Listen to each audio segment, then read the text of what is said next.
You're listening to the Born to Kick-Ass podcast with Matt Tomasi and can be found at borntokickass.com/episode 22.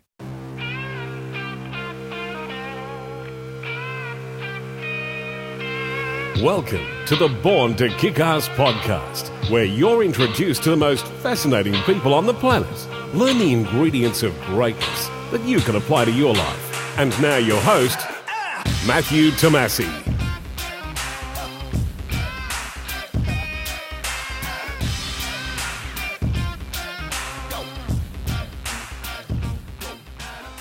Today's podcast is brought to you by audible.com. Get a free audiobook of your choice and a 30-day free trial by visiting borntokickass.com/audible. There's over 180,000 titles to choose from for your iPhone, Android, Kindle or MP3 player. To download your free audiobook today, go to borntokickass.com/audible. Again, that's borntokickass.com/audible for your free audiobook. Do you know someone or know of someone who walks the walk and would like to hear them on the Born to Kick-Ass podcast? They can be from any field, but they need to have an inspiring story that will help to motivate others to achieve their own goals. If you do, please head over to borntokickass.com/suggest a guest and fill out the form. We'd love to hear from you.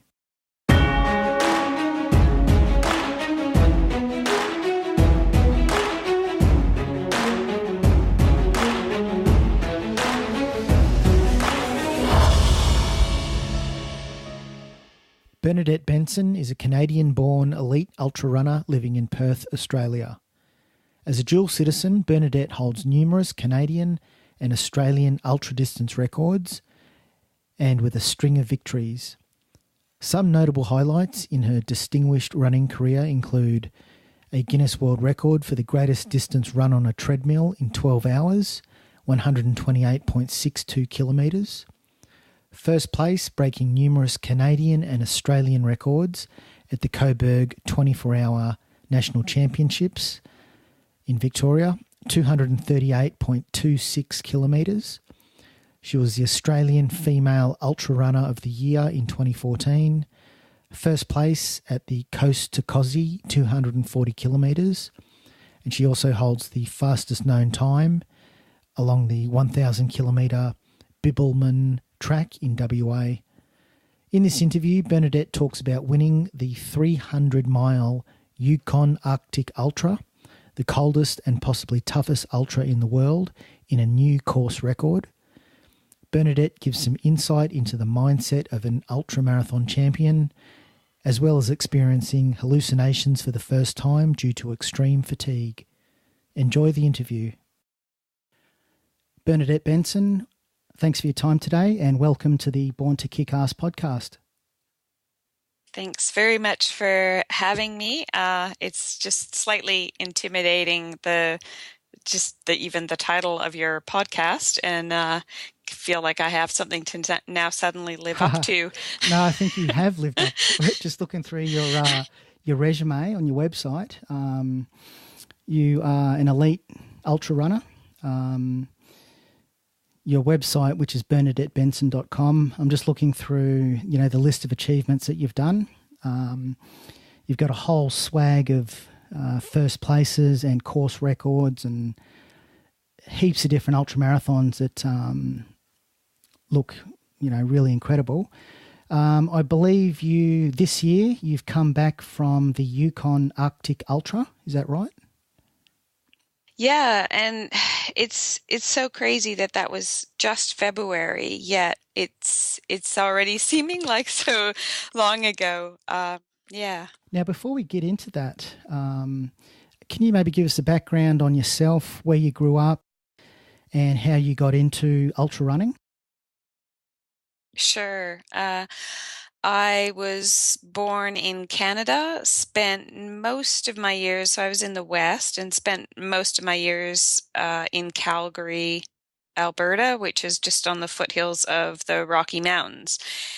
And sounds great with the mountain piece of it, but my family really never had anything to do with the mountains when I was growing up anyway. But uh, yeah, I was there until I had a 1 year I lived abroad in China working when I was in my early 20s, and otherwise I was in Calgary as a young adult, and then in 2008 I made the move to Australia, and I'd only just started dabbling in ultra distance running kind of around that time, actually.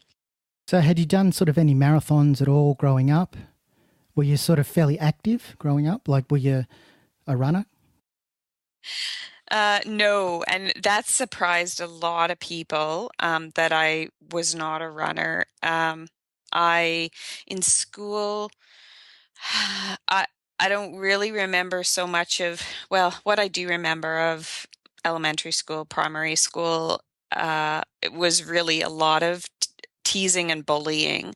I moved a lot, and I think as part of moving a lot, it made it more difficult for me to connect in with a group of peers.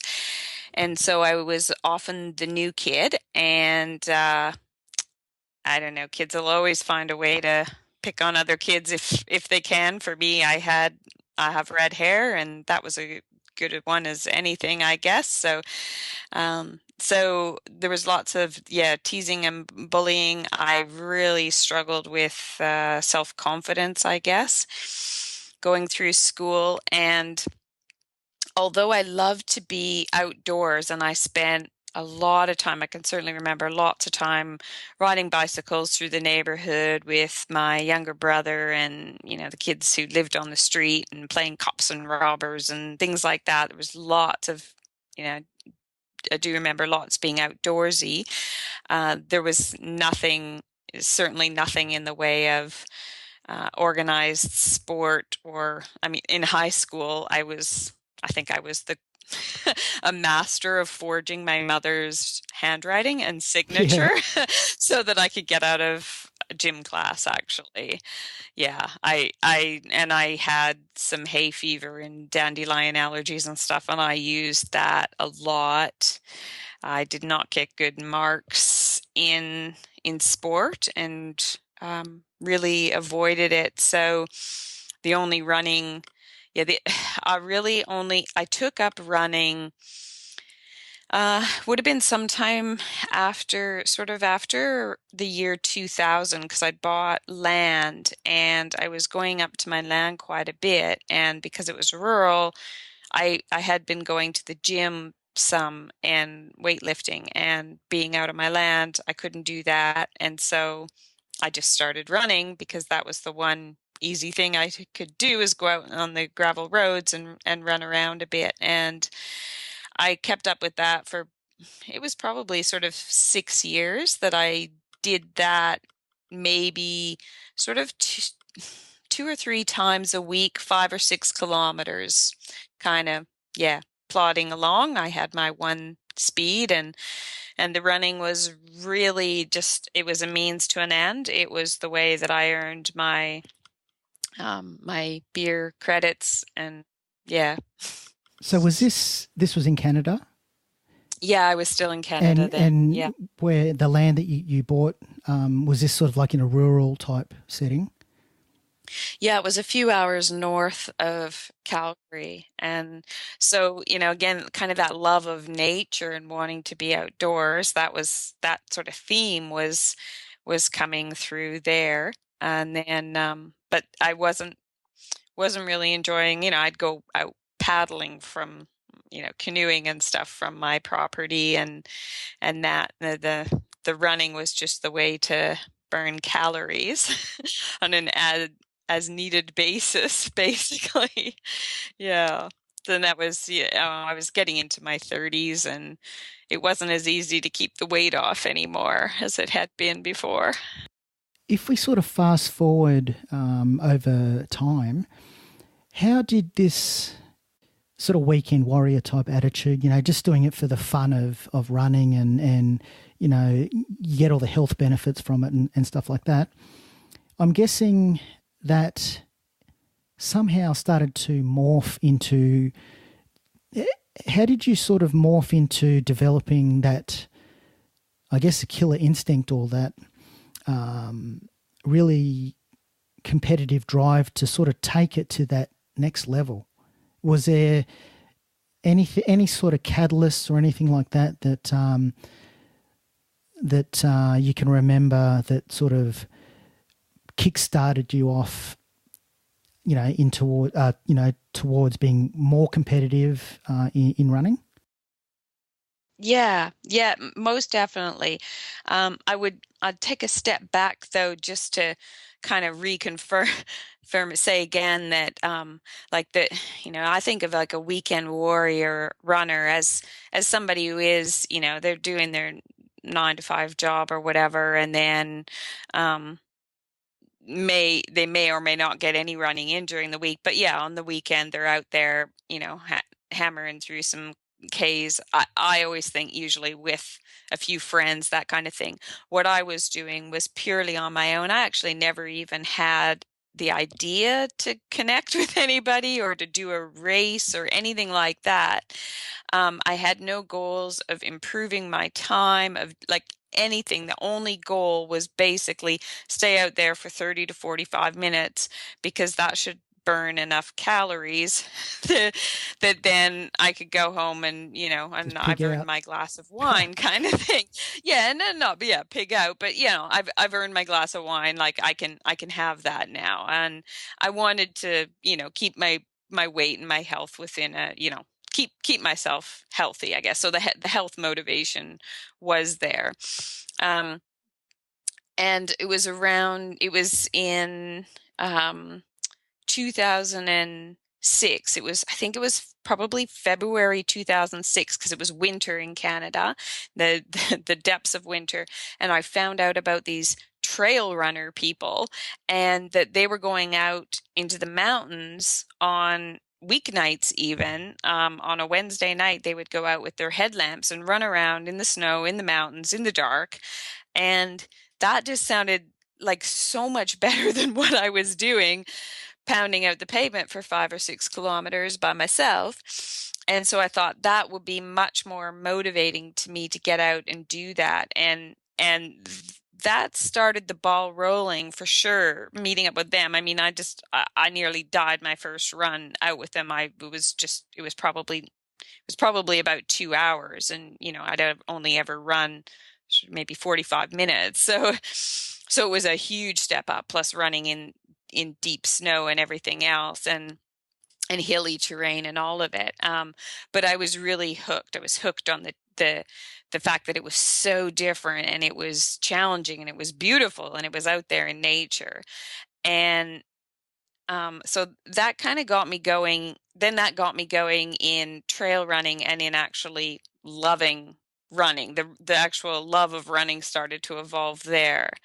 Now to go back to your question about sort of, was there a point when kind of that, which then I could almost say that is the point where I morphed into a weekend warrior type, where I developed a connection with other people and was making a conscious effort to get out on trails and that.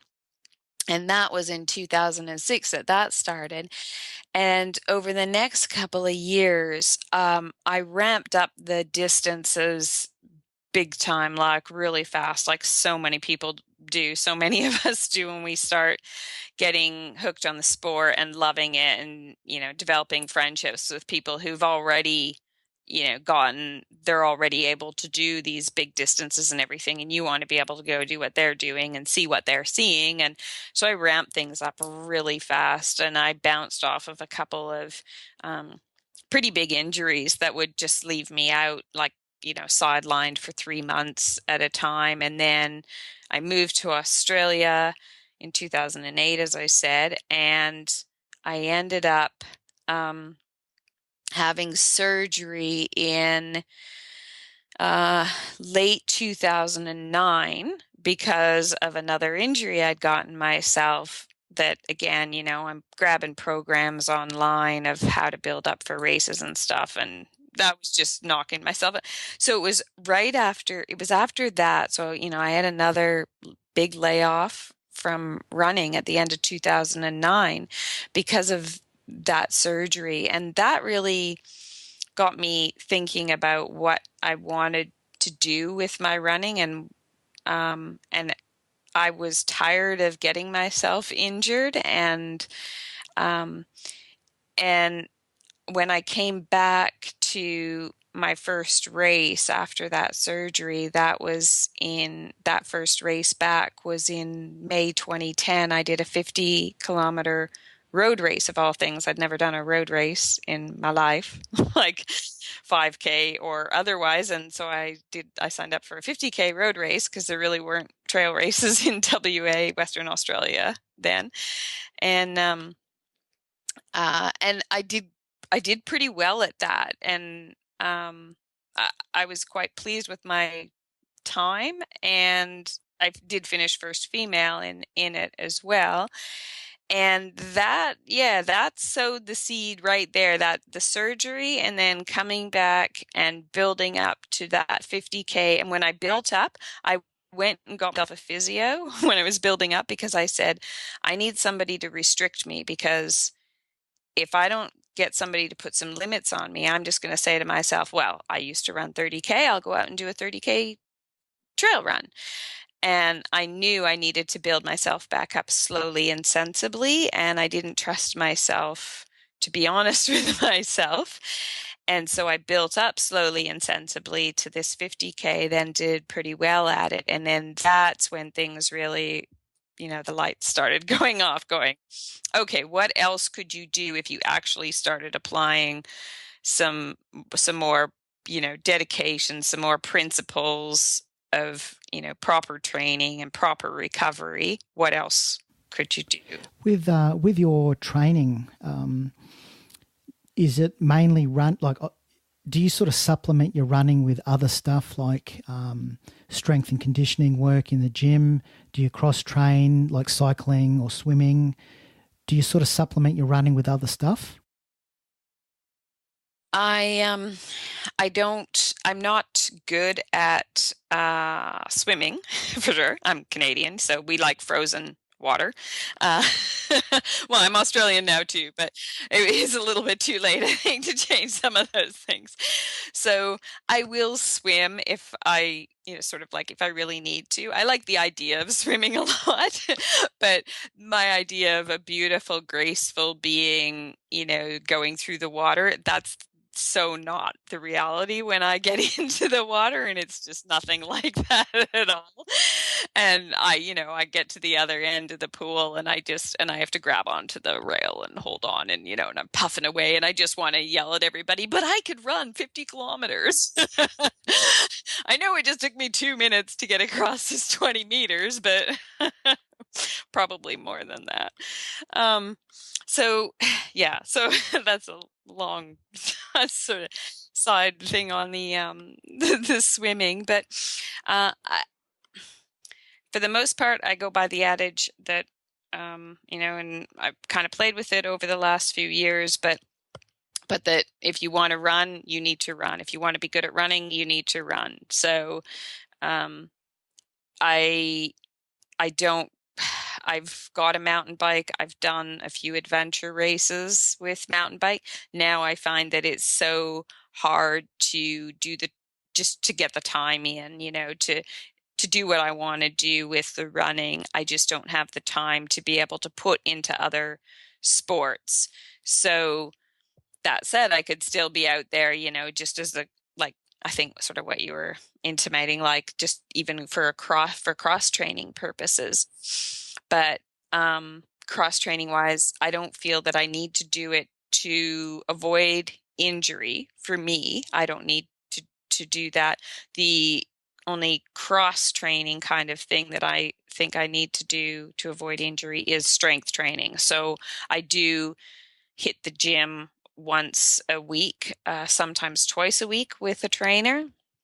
And in the first kind of I don't know, 4 years or so, I guess, if I sort of go back around 2007-ish, like those first sort of 4 or 5 years, I was um, just taking tips I'd get from physios, programs from physios when I'd undoubtedly kind of end up in seeing somebody because I was injured. So then I started learning about one-legged squats and bridges and all of those kinds of things, and found out really how weak I was. And it's amazing because, yeah, you run up and down mountains and you think, oh, I must have like glutes of steel, and it's amazing how you learn how you don't. And but yeah, now this is morphed where I've taken it to the point now where I go specifically to a gym and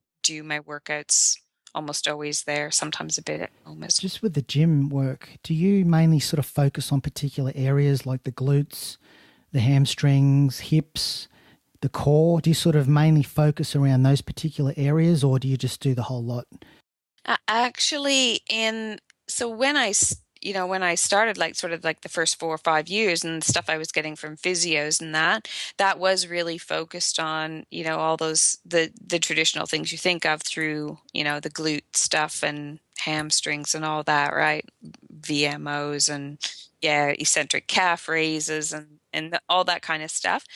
But now the way that it's morphed in the last few years is, I'm doing a lot more full body, and we're still definitely targeting glutes and hamstrings and quads and lots of stuff through the core and obliques, and we go through phases. So there might be, and I'm sure I'll get the words wrong.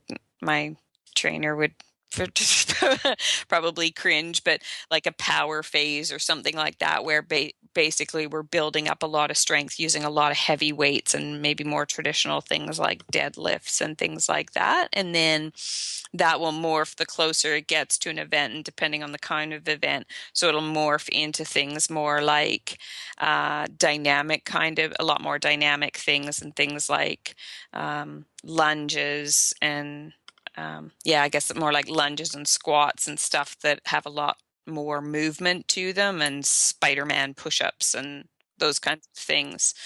But adding the stuff, the upper body work, that actually, it was kind of part of a tip that came to me via my massage therapist, who is a phenomenal, like what I would call a sprint distance runner, but sort of 5K-ish and shorter distances.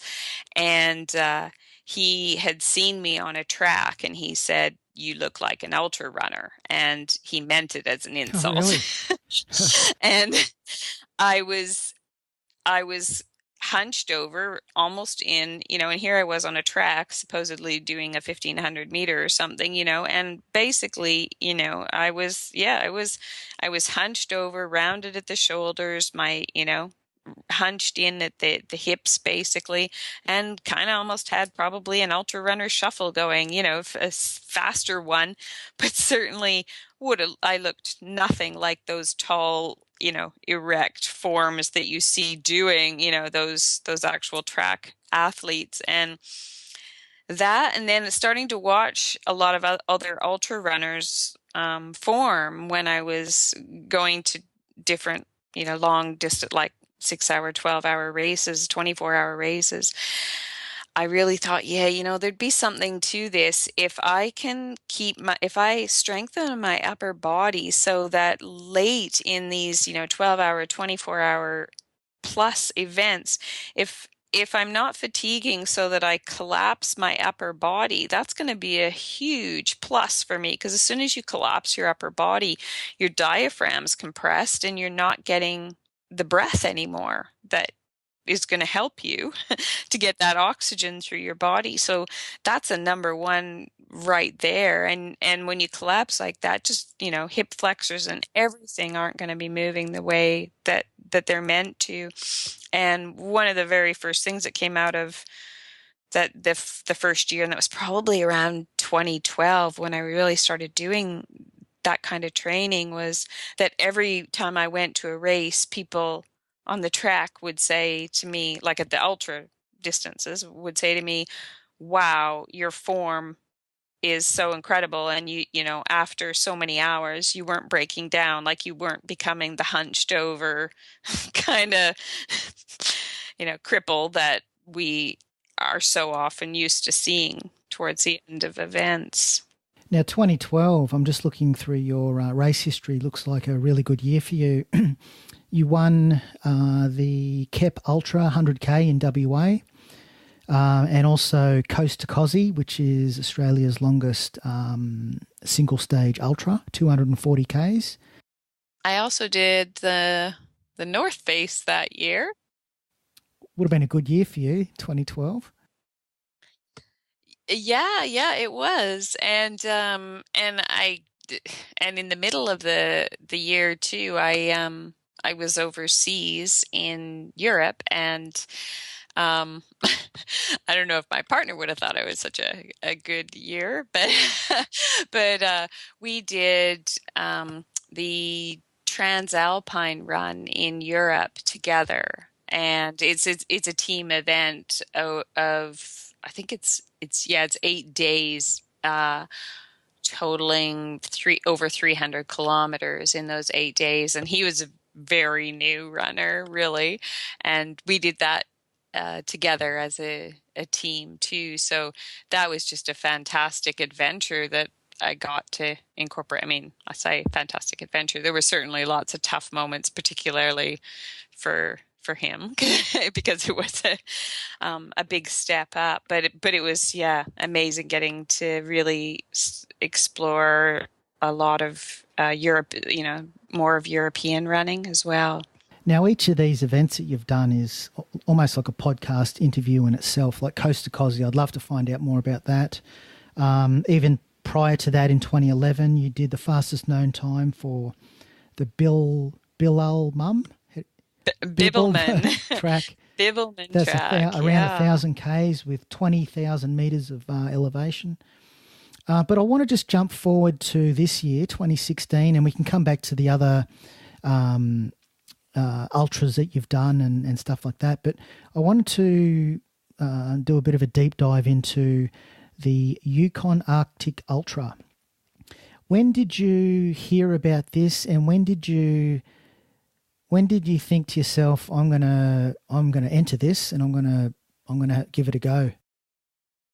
I first heard about the race so it's been going since 2003 from memory, and I first heard about it, I think 2006, when I started running, but it would have been around the same time that I started running with these trail runners in Canada. And I found out about it, and at the time, so they have so it's a winter ultra, and the options that they have, you can do a 42-kilometer marathon, or a 100-mile, or a 300-mile, or every second year there's a 430-mile option. So my first thought when I found out about it was the marathon, the 42-kilometer distance, because this was around 2006, 2007, and I was a very new runner, and this whole thing was going to be all in the snow and everything. So I thought that would be a sufficiently good challenge. I got in touch with them, and they were really trying to encourage me to do the 100-mile at least. That's what they felt I could handle it. Totally different kettle of fish when you're going into the 100-mile, though, because with the marathon, it's just you've got whatever, everything's on your back. You're done in a day. With the 100-mile, and plus you have got to carry a whole bunch of safety gear and stuff that requires that you're pulling a pulk behind you. But at any rate, when I ended up, I was going to enter the race, and then I got word that I was approved to get a scholarship and move to Western Australia. in for 2008, and I just thought I just can't put both things on my list within a few months of each other and afford that. And so the Yukon Arctic Ultra went away out of my brain. I moved to Australia, and part of my move to Australia was I was a little bit over the very long winters in Canada, and so it was out of my brain for a number of years, and then started coming back and just like eating away at me over the last couple of years. And it would come back into my head, and then I would end up dismissing it because I thought I really don't like to walk. I really like running. I'm a miserable kind of hiker. I don't think I'm not a good person to hike with, because I want to go fast and I'm going to push the pace. I want him to, I want to see what's on over top of that hill, what's around the corner. And so, yeah, I'd rather run. I need that feeling of exertion. And finally, what shifted my thinking eventually into deciding last year to do the event was that I did finally decide, well, it's the feeling of exertion that I need. And surely if I have to pull a 30-kilo bulk through the snow in minus 30 degrees, then I should get a good feeling of exertion. So I should be just fine, even if it's more a hiking pace than a running pace. And so. The Yukon Arctic Ultra, the one you entered it wasn't the 100-miler. What one did you enter? I entered the 300-mile. Yeah. So I went from, I guess from 2006 thinking maybe I'll do the marathon to just, I'll do the 300-mile. There in 2016, it wasn't a 430-mile option year, but even if it had been, I wouldn't have, because I hope, that was definitely going to set I would have set the boundary there. Like that would have been far too much of a stretch. And that last 130 miles too, there's actually a 100-mile section in there where there's no help, there's no aid station, there's no nothing. So you're and you go over a couple of mountain passes. So it's kind of 3 days where you are absolutely like, there's nothing for you for 3 days. So I just, in Google, I just did the conversion. 300 miles is about 482 kilometers. Yeah, it was, and the race was, converting the old money to the new money coming from Canada, we always use, 300 miles, 500 Ks. And I think it did work out to be actually, the guys who had GPS on the whole way, they said it came out to 520 something kilometers this year. So on the actual website, it says it's the world's coldest and toughest ultra.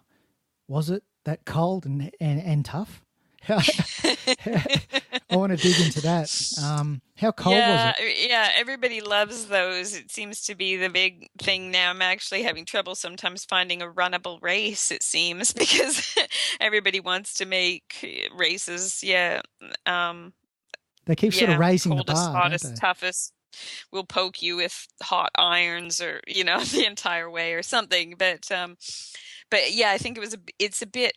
I mean, for that race, it's, I think the combination of the two things. So having it being, I guess, so cold and so long, kind of morphs it into a very tough race. Whether, to say anything is the toughest race, that's always going to be individual, because I'm not a big fan of the heat, and I never really loved the cold either. So hence, I moved to Australia, but I'm not a great fan. Or I like heat, but I don't like racing in heat. I find racing in heat really quite tough, and so I've never done Badwater. I haven't had an interest in doing Badwater, although Badwater is a much shorter race. If I did that one, I might actually find that one tougher. So I really don't know. But this race too, it's also it's going to depend as well on how hard you go at it.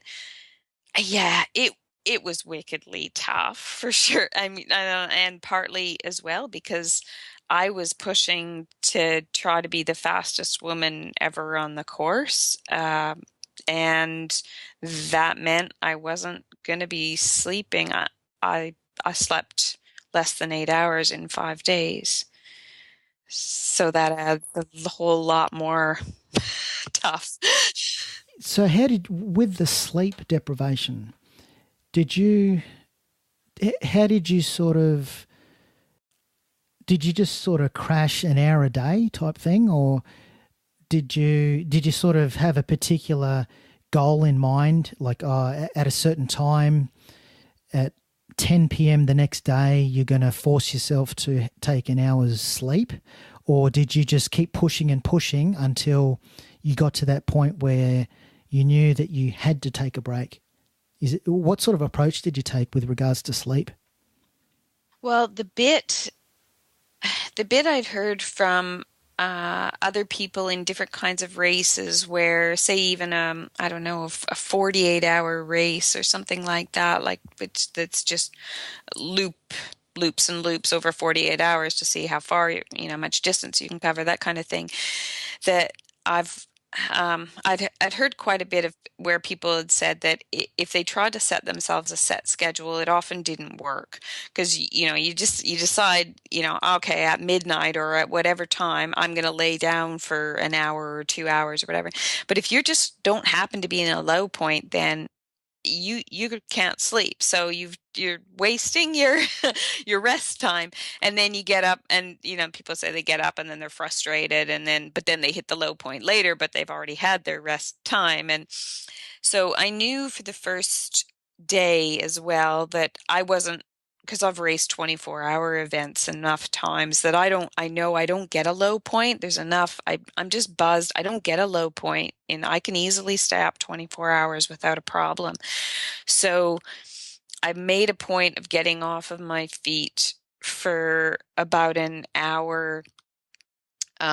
It would have been probably about 20 hours into the race before the sun came up the second day, just to give my feet a break. And I thought that was really important for my feet. And then after that, my plan was to take a 2-hour nap, then a 4-hour nap, and a 2-hour nap again.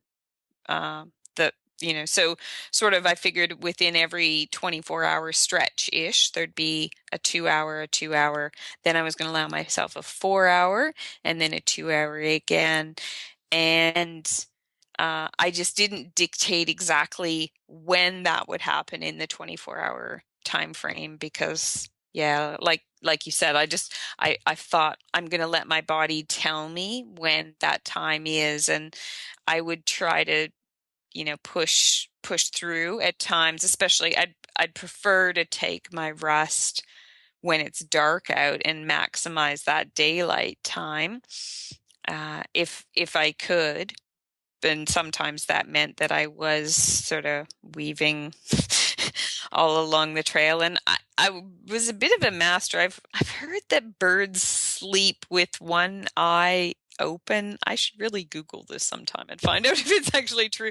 But they can sleep with both eyes shut, but they can actually sort of, or half sleep or something with one eye open. When one eye open, they sort of rest the opposite side of the brain that way, because just one eye is monitoring for danger, and they can sort of get a bit of a rest that way. And I have this method that I learned on the Bibbulmun when I did the 1,000 kilometers, where I can almost close my eyes entirely. So they're just like little slits. And then as long as I know the terrain is really smooth in that section, I basically do that, and I almost, it's almost sleeping. And I do that for about 20 minutes, and that'll usually get me through a really low patch without actually having to sleep. Did you hallucinate at all? Oh, insanely. Did you? What did you say? And everything. If there was And I've never hallucinated before. And I'd been warned about it, but I said, wow, yeah, but I don't hallucinate. And I've had sleep deprivation on the Bibbulmun, and I've done all these 24-hour events, and I just don't hallucinate. It just doesn't happen to me. But the first night, even, it started, and that really surprised me. So the first night, I was quite unnerved by it, because I didn't expect, I thought if it did come, it wouldn't be on for sure the first night. Yeah. So the first night, so all the trees, I think it's exacerbated by the terrain and everything there too. And so you've got a lot of forest sections with all these pine trees that are holding big mounds of snow on them, and so the snow forms all of these, they're basically just lumps of snow, but it's very easy with a tired brain to make those into things. And then at night, running with a headlamp as well, your depth perception gets distorted. So I think that exacerbated it, but I was hallucinating during the day as well. So the first night I would see like all these snow lumps and branches and everything, they morphed into like sort of cartoon characters and aliens with like ray guns and things. And the really creepy thing was they would turn towards me. So there would be this alien with like a ray gun thing, and then it would turn towards me on the trail and be pointing at me. And I had to keep logically telling myself in my head, this is a hallucination. There is no alien. There's no ray gun. Nobody's about to obliterate you here. And partly when I took that hour off my feet that first night, it was also just to give myself a break from the hallucinations because I was having so much trouble coping. But yeah, then the daytime ones would started as well. And like I clearly saw one time, I clearly saw a vehicle with two people up in front of me, and I thought, oh, there's a road that's crossing.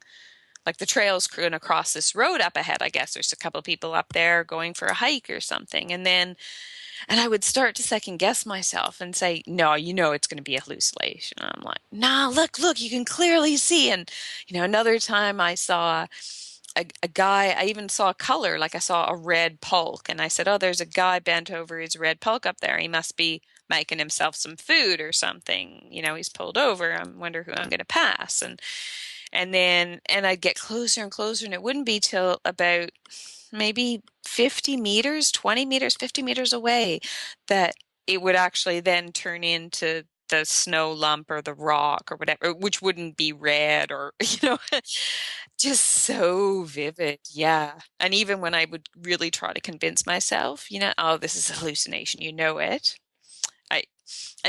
It was doubly unnerving too, I think, because then I started to wonder at what point maybe could it be that I really would hallucinate that, say, somebody was beside me and start talking to somebody, or because I've heard of those things happening. Now, that time of year would have been winter. Was there any danger of bears at all, or are they hibernating? Yeah, they're all asleep now. They're wide awake now. I'm headed back to North America in a few days, and first stop will be the bear spray store. I wanted to ask about that. Like I've read that particularly in like North America or even Canada, a lot of trail runners run with bear spray, which I think is that stronger than pepper spray. It is a pepper spray, basically. Yeah, it's like a capsicum. So do you actually have like one or two cans on you? Like, do you load up before you head out? Yeah, so you've got the can on you. In the winter, the animals that are still active, the moose are still out there, and moose will certainly charge, but they're more likely. Moose can be dangerous, but they're most dangerous more around September, which is the autumn and their rutting season. I've seen them take down outhouses really? Before in their hormonal rages. And the wolves are out there. There was lots of wolves out there. But it's not, it's really, you're pretty unlikely that you're going to get got by a wolf. They're really hard to ever spot. People generally, people aren't going to be taken by a wolf. Cougars are something that could take people because they're cats, so they do stalk. Bears, going back to that one, so the bears are in hibernation. They can get up at any time if it's a really mild winter or whatever. They could get up, but they're going to be pretty slow moving in that. And and the attacks, for the most part, the attacks happen when people have caught a bear unawares. So the you've got to have the bear spray ready to go. It's no good if it's clipped inside, if it's inside your pack or clipped somehow where it's going to take you several seconds to get it. It's got to be right there. So it's sort of a quick draw thing and you're ready to use it. And the primary thing that you really want to be thinking is to avoid that in the first place. So there's a whole lot of the North American trail runners, we do a whole lot of singing on the trails. If you're not chatting and talking, even if you're just chatting and talking to people often still, and you learn certain terrain, like you're coming into a clearing, a big clearing, you're much more likely that you're going to encounter a bear foraging there on roots or berries or whatever.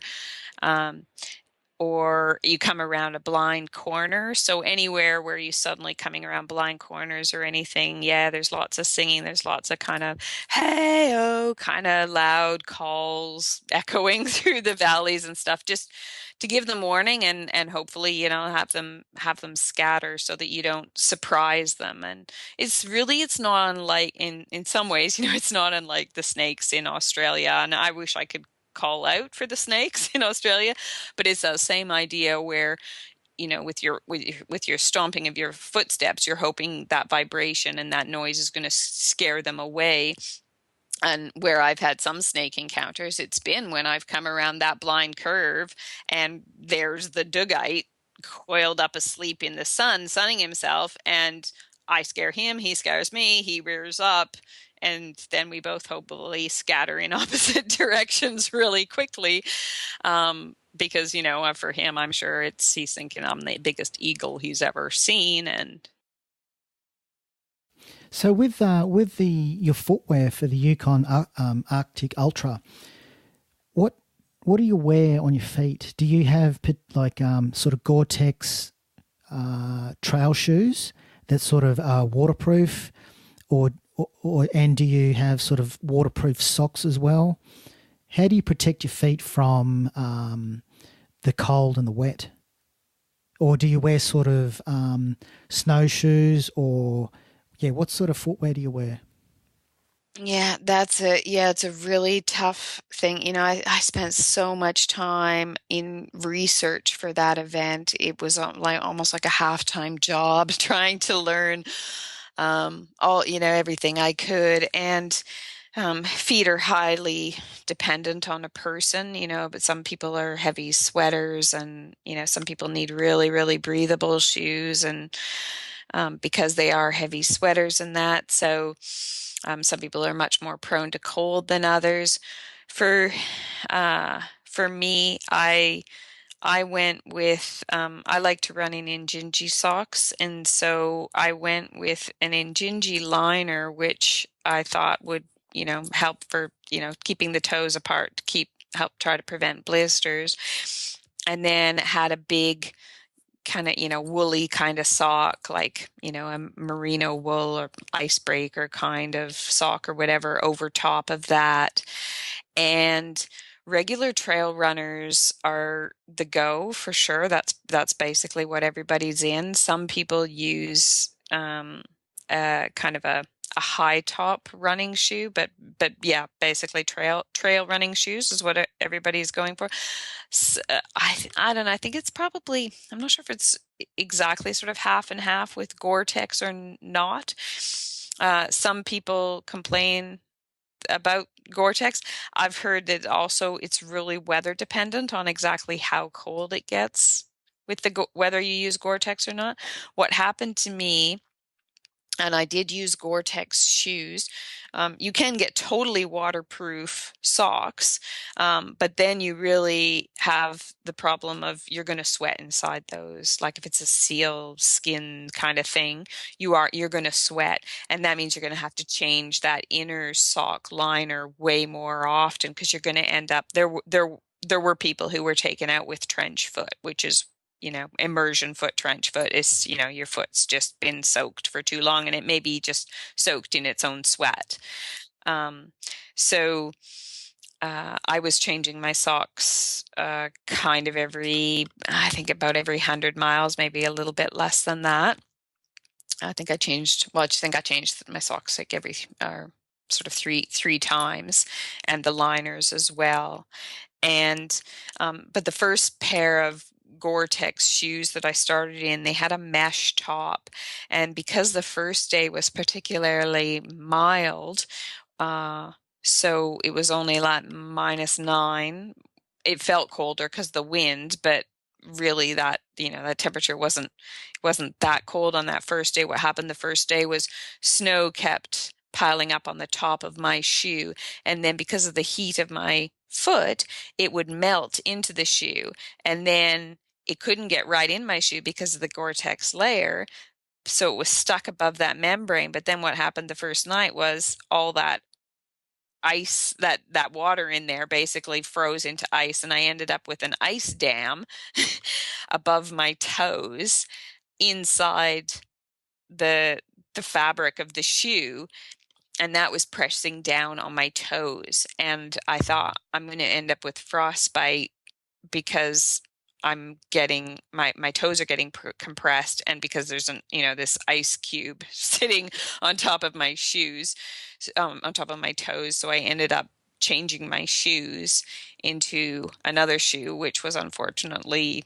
too big for me, and I ended up with a lot of blister problems instead as a result of having shoes that moved around. So I still have something to tweak.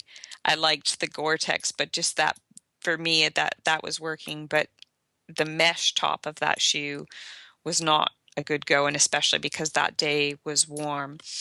The other, that first day was warm, warm at -10. And snowshoes are used if you get any new snowfall, then snowshoes are the way to go. You're still going to get a lot of snow kicked up even if you're wearing snowshoes. And the other thing that I would guess pretty much everybody would have on board was like an overboot, like a neoprene overboot that actually fits over top of your trail shoes, and that's in case of what's called overflow. So sometimes the rivers that will crack somewhere, and the water can come through the ice, and then it makes a slushy area over top, or maybe there's a brook that's flowing into a river, a big river somewhere, and that area, because that water's flowing, it never really freezes, or there's just a really light bit of ice over top and you're misled by it. And so again, there's lots of stories of that, tends to happen at least once a year to somebody, where you just go right through ice, and you might, you soak your foot then. So you're hoping that you spot these slushy sections in advance, and you put your overboots on, and then you can go through the slushy section without getting your feet wet. Now, you're an elite athlete. Does the thought of quitting ever cross your mind in ultras? All the time. I just did a tempo workout today, and I would have thought of quitting about 3 seconds in. So I hope that's not, I don't know if that's going to make people feel better or discourage people and think, oh, I'm never going to get away from that feeling of wanting to quit. So do you have any particular, how do you deal with that thought and that feeling of, because that comes and goes, as the hours pass, whether it's a 100 miler or a 300 miler with the Yukon, you know, that thought always comes and goes. How do you deal with that? Do you have any tips or techniques that you draw upon yourself to not act on quitting, just to watch that thought sort of come into your mind and then go away? Do you sort of have any particular techniques that you use? Yeah. If I'm able to, so certainly, and it's something that I think we all we all learn pretty quickly is certainly to break things down into smaller components. So it doesn't matter if you're out, you're planning the 100 miler, or you're planning just to try to get through a 45-minute tempo session or whatever. Breaking it down into something that seems more manageable. So and then just see, almost like trying to placate the brain, I think, and just saying, it's okay. We'll just go to the next aid station and then we'll talk about it again. Or, we're just going to run until, we'll just do this kilometer and then we'll see how we feel. and so it's, just kind of placating that. So I use that for sure. That comes into play a lot for me. If I'm in a place where I'm not really sleep deprived or anything, I just did this treadmill event, and when I did this treadmill ultra thing, and when I did that, because it was only 12 hours, I was able to stay in quite a mindful place, and also I think it helped that I was physically in one place, and I had some words on the screen, and I could actually just kind of meditate on the word and stop my brain from going off on long stories. When I get really more fatigued, and sometimes then, the rational brain is collapsing entirely, and you can't meditate, you can't be mindful, you can't try to rationalize with your own brain anymore, because your own rational brain's gone, right? Like you're kind of down to base brain, sort of eat, sleep, survive kind of thing. And when I get to that point, I've really actually learned that either basically singing children's songs, because those are the songs that come into my head. I'm no good at remembering lyrics of other songs, so children's songs, or humming.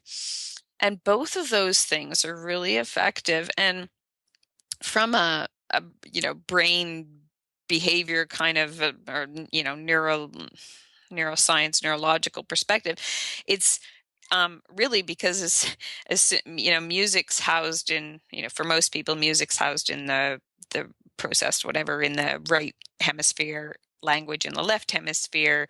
And so if you start sort of singing, humming, I mean, even that's obviously if you're singing, you're using words, but if you even just humming, or just sort of, sometimes I'll just sort of get into a chant. And you mentioned Kosci, and one of my crew members who was running along beside me really late in the piece, and I was in a suffer zone then, and I had gone into my a hum phase, and so what I was doing was just in time with my feet, and I was basically just going and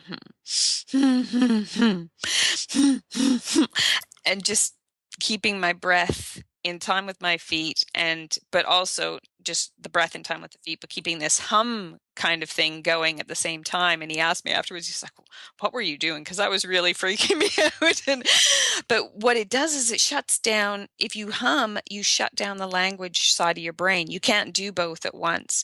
So it just shuts off the voice in your head that's saying, this is stupid, I can't do this, whose idea was this anyways, I'm never going to get to the finish line, it's way too far, I hurt too much, whatever it is.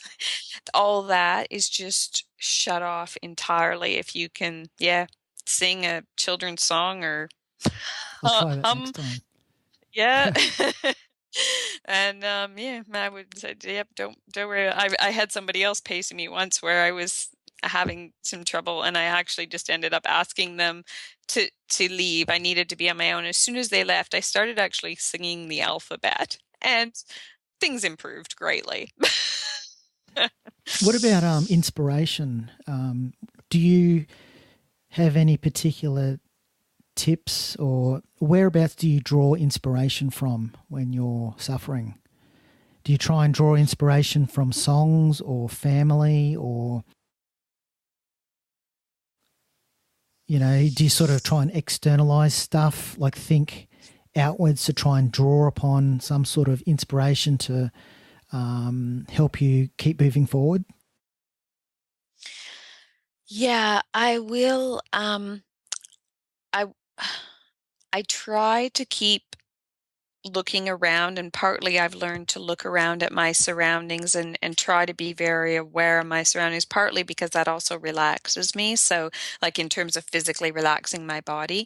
So just the fact, just by looking around, looking left, looking right, and doing that, I'm gonna relax my neck and my shoulders, which maybe were, sort of unconsciously getting tighter and tighter. So I try to do that, and by looking around and just trying to see if I can capture something, if in nature, something that I can find that's beautiful. If I can find some trees, a brook, something that I find it is a point of beauty for me. I will also, think of at times I will think of other people who I've known who've certainly suffered through, what I call like real things. So, real life threatening or terminal illnesses or things like that. And just say to myself, hey, I've got nothing, I chose this. This is, and I can make my suffering stop whenever I want. And when I did the treadmill run just at the end of May, I was also doing it trying to help raise awareness and funds for mitochondrial disease. And part of my inspiration keeping me going when I was hitting the tough patches there was exactly just thinking that, like, this suffering of mine is temporary, and I know when it's going to end. I know it's going to end at exactly 6 p.m. And that's just if I go to the end. Like, I could stop anytime I want if I do want, but even if I don't, I still know it's going to be over by 6 p.m. But people who have other diseases, whatever, or people who have mental health issues and depression, whatever, they never know when they're going to get off the merry-go-round. They never know when they're going to get a reprieve. And that definitely encourages me. Those are probably pretty big ones. And sometimes it helps too if I think about people who've really gone the extra mile to help me get to the, say a race in the first place. And then I think, the crews they really worked hard. Try not to let them down. Just for context, just for listeners, you've mentioned twice now the treadmill run. That was actually a world record that you did. The greatest distance run on a treadmill in 12 hours for a female, 128.62 kilometres. Yeah. Is it true that the toughest thing about running on a treadmill is that there's nowhere to blow your nose?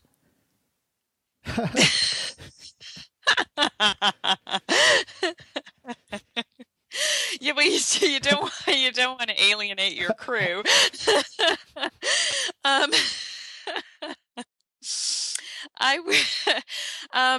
I've actually, one aspect of being a trail runner that I've never properly learned is how to blow my nose when running on trails well. And so it always ends up running, down my face or my shirt or whatever. So I use a tubey kind of buff. Like, I always have one on my arm. So actually when I ran the 12-hour, that was on my arm. Yeah, so I was able to blow my nose. Now, the other thing is all these ultras that you go into, you've won heaps. What's the difference between you as someone who's won heaps of ultras versus someone who, like, just your everyday middle of the pack person in terms of mindset? Where are you what do you do different in your point of view, mentally? Do you are you willing to go deeper into that world of hurt more than other people? Well, I guess what Yeah, makes your mindset I different think, to others? yeah, I think that's a big part of it, really big. And, I could say, okay, that, the, the secret's going to get out, and it's not such a secret. Like anybody could do it. Maybe they will find that there are some genetic propensities for certain, yeah, for certain mindsets, just like there can be, along with mental health issues, there can be genetic propensities. So maybe kind of that, tenacity and willingness to suffer are will have their genetic links perhaps. I think it's also trainable, certainly. And I've heard of people doing that, when they've made the mental switch in their head.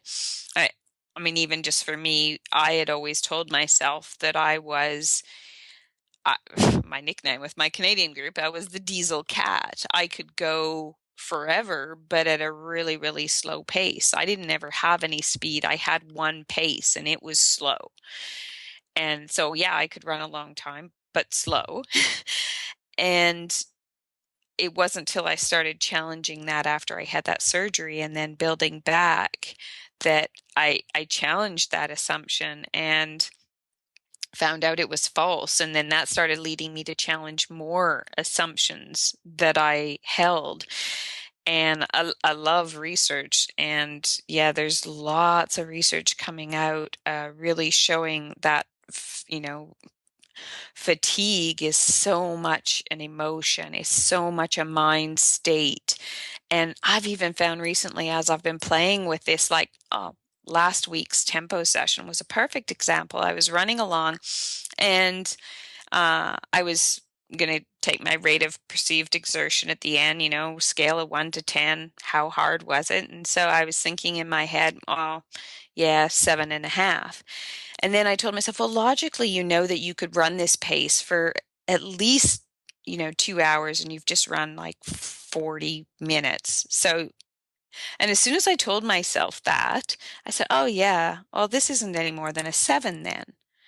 Like I could logic myself into, so my brain wanted to immediately tell me something was harder. And then, I, yeah, then it really was, I guess. And that's held true in strength training as well. If my trainer says to me, now do as many push-ups as you can or something, and I'll find myself fatiguing, and I'm just like at the point where I feel like I can do no more. And then in my head, I think, what if she'd said, do 5 more, do 10 more? Suddenly I can. And yeah, that's pretty interesting.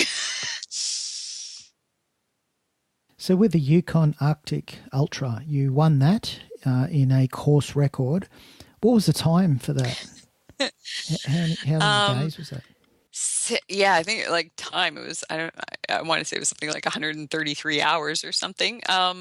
It was 5 days and 10, just about 11 hours. I think 5 days, yeah, and 11 hours just about. Yeah. What's been your proudest moment in your running career?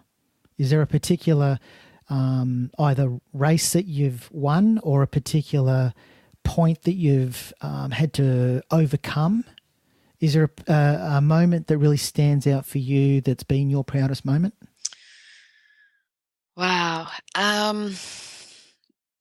There are probably a couple of races where, and it wouldn't be, the whole race itself that would stand out as a proudest moment, but a particular thing about the race that would stand out as a, and whether I could pick one as the pivotal, like when I ran, one that stands out for me is when I ran for I ran 238 kilometers and change in 24 hours, and I broke the Australian and Canadian national open records when I did that 2014 that was. And that race I executed really, really well. And particularly one of the things that I was really pleased about with that is that with the race execution is that I really realized the importance of my mindset going into an event, and that I needed to take some work pressure and some other pressures off of myself in the few weeks leading up to that, so that I was doing lots of visualization and really took the pressures off of myself, so that I was really in the right mind state. And I capitalized, I'd been learning that lesson through some other events leading up to that over, kind of a year or 2 years or whatever, and finally took those lessons to heart. And then when I did, and I actually acted on those lessons, the result, the 238 plus kilometers that I ran, to me that was a huge win, because it was like, I actually took those lessons I learned, and I acted on them, and I got to reap those rewards from doing that. Similarly with I guess UTMB, I knew doing UTMB last year, I was never going to win it. I'm 40, I was 46 years old, I think, when I, went into that race. And so not unless just, hardly any women came, I wasn't going to win that race. But I decided I would do it, see what I could do and do the very best I could, and really highlighted the areas I really felt that I needed to improve to do my best at that race. And one of those things was really targeting my downhill running, and really focused on that, and then executed that. So it's a few of those little things that really stand out to me, I guess, is just like particular points where I've just executed something, actually learned a lesson, and then followed through on it. Just on advice, if you could make a phone call to the 20-year-old Bernadette Benson and give her some advice, what would you tell her?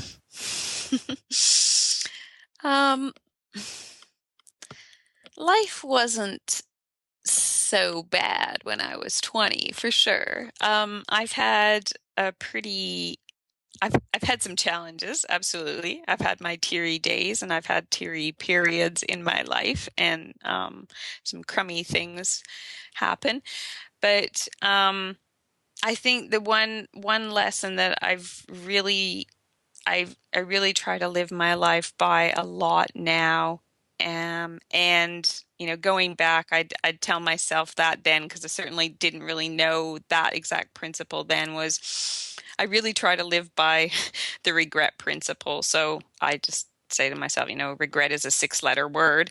But I really try to, when I have to make big decisions in my life, even sometimes it's the littler ones, I think when I'm faced with an either or whatever, I look at it on a regret principle, and I think, when I look back on this, which way am I going to regret more?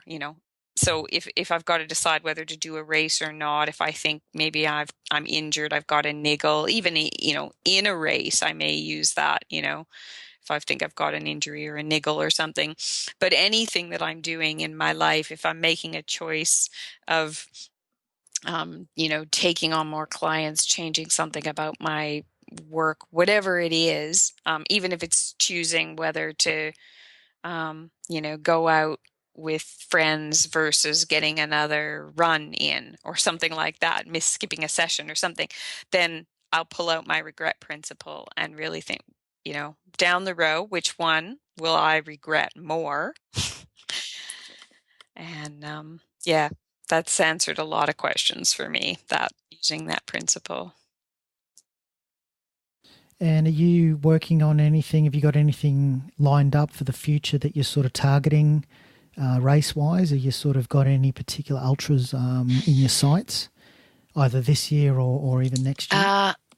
Yeah, I need a cloning machine, um, because I really want to be careful of overdoing it, and I really try to make sure, I haven't had any enforced layoffs, any injuries since, well, I after I did the Bibbulmun in 2011, I had an enforced month off, which is fair enough too after 1,000 kilometers. But so I really try to be very proactive about my recovery.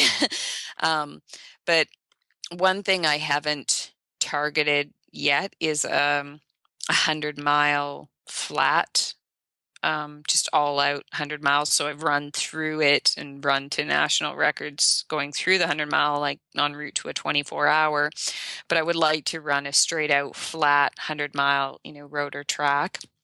That's been a kind of a bee in my bonnet for over a year now. It's increasingly, I'm getting interested in doing a 48-hour event. Just one. I reckon I'll go do one as best as I can, and I'll call her good. And but that one's also coming up, more and more for me over the last 2 years to do a 48-hour. I'm thinking of going back to the Yukon and doing the 430-mile race in February. Yeah, geez, that'd be Yeah. fun. Yep. And I don't even want to say out loud what else I'm contemplating in terms of doing that, because I could certainly add on to that event as well. And that Bibbulmun FKT that I did, the 1,000 kilometers, that was a supported one, and there is a piece of me that's really wanted to go back and do it self-supported as well, which is a whole different animal when you have to carry all your gear as well. Those are a lot of really, they're big interests, but they're also big things that require a lot of recovery in between time for. So it's basically you're not going to put your feet up and take up something like darts. Not yet. And I'm still loving the running enough. And that's the thing is, like, ultimately I love my running still so much I refuse to be injured. I refuse to be forced into time off. Because I want to, be able to recover well and then get back out there with my mates and whatever, and be running out there, feeling my body move, that fluidity of the movement, that time to just that running meditation, that letting everything fall away, all of it. Yeah. So what has running taught you about yourself? Is there like a main lesson that you've sort of learned about yourself, or is it just an ongoing, unfolding, continual lesson? It seems to keep teaching me a few lessons over and over again that I seem really reticent to learn. It certainly has taught me that a lot of my limitations have been self-imposed, absolutely false, just like, this idea that I only had one pace and it was a slow pace, and that was it. I would have had no idea, that I could have even run, like anything like I'm doing. If anybody told me, 10 years ago, whatever, this is what you would, absolutely, I would have laughed hysterically at that idea. So the more and more I challenge those assumptions that I have, that the more I'm finding out that they don't always hold true. Running continues to teach me, well, especially running in very challenging events, continues to teach me acceptance, accepting things as they are. And because sometimes, you change the things you can't, however that saying goes. But but sometimes it comes down to you just having to accept things the way they are. If it is a crummy patch, if it is really bad weather, if it is really windy when you're doing that session or that event or whatever it is, And sometimes you just have to, your crew didn't get to that aid station in time, whatever. And you just have to accept that. I would love for that to translate a little bit more into my day-to-day life, because I can still be a pretty impatient and anal retentive kind of person at times. And whereabouts can listeners find you online and sort of follow your progress, for future ultras and future adventures that you go on? Well, I do have, kind of a basic website, which I keep telling myself, one day I'll, if I'm not out running so much and I don't want to take up darts, I could, I could get sexying up the website a bit, but yeah, BernadetteBenson.com, and then it's / or whatever, Ultrarunning. And Bernadette Down Under at Blogspot. I put up stuff about what I am running, some sort of race reporty stuff, but I try not to have everything as just sort of, your basic slog race report kind of thing. But I like to dabble in a bit of research, and sometimes it's research in the N of one too. So I have stuff like that. It can be a resource if people want to try to find out something about, my beetroot juice experiments or things like that. Then Bernadette Down Under at Blogspot. Facebook, I know myself on Facebook as Bernadette Benson. It might be like Bernadette Benson 3 or something, but if you search Bernadette Benson and you find an image that looks like a runner or a girl impersonating a hamster on a treadmill or something like that, then that's probably me. And I do have Twitter and Instagram accounts, but and so I'm there. But I'm very rarely on Twitter, though. Really, really rarely. Yeah. I'll put all those links in the show notes. But yeah, just want to say thanks again for your time. Yeah, it's been fascinating talking with you and finding out your perspective, coming from the very front of the pack, getting an insight into how you see life and how you approach running and overcoming all those low points and, your success and stuff like that. But yeah, thanks again for coming on to the podcast. Well, thanks very much. Thanks for what you're doing in having started this podcast, because it's really great to be able to hear and learn from other people as well. It's a big part of it. We can share that knowledge.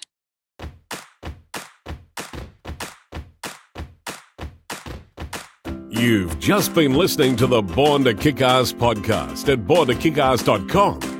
If you liked what you heard and want more, please subscribe on iTunes, give a 5-star rating and a kick-ass review. This really helps to boost our presence and continues to allow us to introduce you to the most fascinating people on the planet. Welcome aboard and catch you next time.